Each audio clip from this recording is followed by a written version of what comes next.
इस दुनिया में दो किस्म के लोग मौजूद हैं। पहले वो जो कि आस्तिक होते हैं, अर्थात ईश्वर की सत्ता पर विश्वास करते हैं। ऐसे लोग भाग्य पर भी विश्वास करते हैं। लेकिन कुछ लोग ऐसे होते हैं जो कि नास्तिक होते हैं, अर्थात वो ईश्वर पर विश्वास नहीं करते हैं। ऐसे लोग भाग्य पर भी विश्वास नहीं करते हैं। सब कुछ ईश्वर के द्वारा पहले से ही निर्धारित होता है।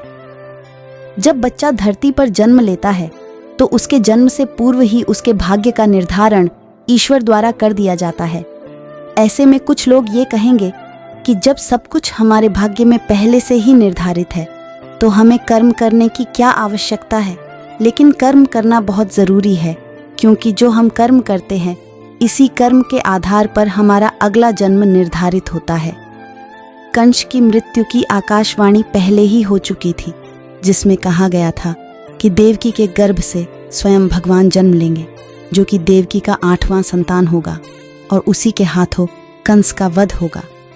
भविष्यवाणी के अनुसार देवकी के गर्भ से श्री कृष्ण ने अवतार लिया था और इन्होंने नियति द्वारा निर्धारित समय पर कंस का वध भी किया और अपने माता पिता को कारागार से मुक्त भी करवाया। सब कुछ पहले से ही निर्धारित था। जो भी मनुष्य इस धरती पर जन्म लेता है उसका भाग्य सब कुछ विधाता द्वारा पहले से निर्धारित कर दिया जाता है।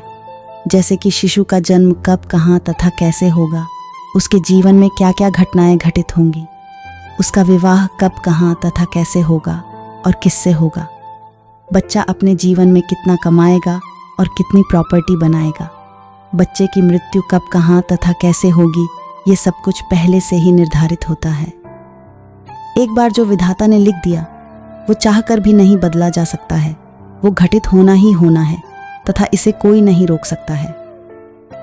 रामायण आपने देखा होगा, यह पहले से ही निश्चित था कि भगवान राम को 14 वर्ष का वनवास मिलेगा। इसका मुख्य कारण भगवान श्री राम के द्वारा रावण का वध होना निश्चित था। आप अच्छे या बुरे जैसे भी कर्म करते हैं, इसी के आधार पर आपका अगला जन्म और भाग्य निर्धारित होता है। हमारे हिंदू धर्म शास्त्रों में कर्म को प्रधान कहा गया है, क्योंकि बिना कर्म के भाग्य कहाँ बनता है। इसीलिए हमें हमेशा अच्छे कर्म करने चाहिए। हमेशा हमें दूसरों का भला करना चाहिए।